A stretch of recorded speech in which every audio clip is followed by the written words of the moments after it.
হয়ে গেল ফুলকি। বড়মা, আমার মনে হয় না ফুলকি এই প্রতিজ্ঞাটা রাখতে পারবে বলে। আমি ফুলকিকে একদম ঠিক চিনেছে। কি হলো ফুলকি? প্রতিজ্ঞা কর, বকো, সবাই মিলে আমাকে একসাথে বকো। আরে বাবা, আমি তো একটা ভালো কাজ করতে গিয়েছিলাম, কিন্তু এটাই তো বুঝতে পারছি না কে আমায় ফাঁদে ফেললো।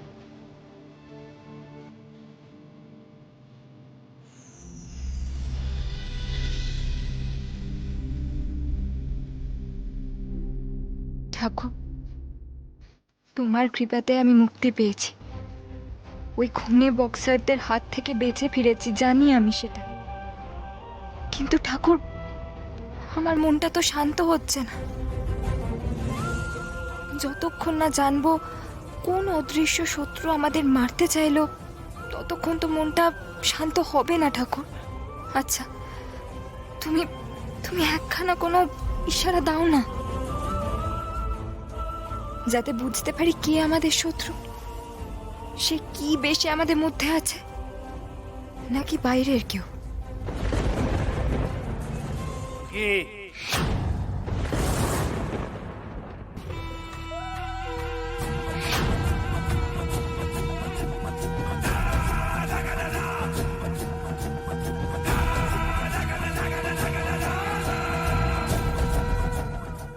অভিরূপ, তুমি এই সময়? বিরক্ত করলাম। আসলে বিশ্বাস করো, খুব টেনশন হচ্ছিল। আমি কিছুতেই কালকে গোটা রাত ঘুমোতে পারিনি। মানে ভাবছি যে প্রীতমকে কন্ট্রাক্টটা কে দিয়েছিল। তোমরা কি সেই ব্যাপারে কোনো ইঙ্গিত পেলে? না অভিরূপ, পুলিশ এখন অবধি কোনো সুরাহা করতে পারেনি। ভানু গেছে সকাল সকাল অংশুর অফিসে, ওরা আরো তদন্ত করছে।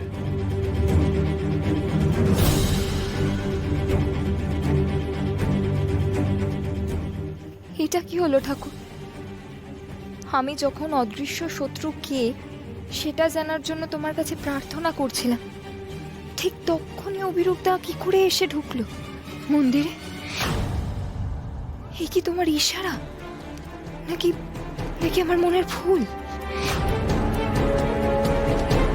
তোমরা সবাই মন্দিরে, আর আমি তোমাদেরকে সারা বাড়ি খুঁজে বেড়াচ্ছি।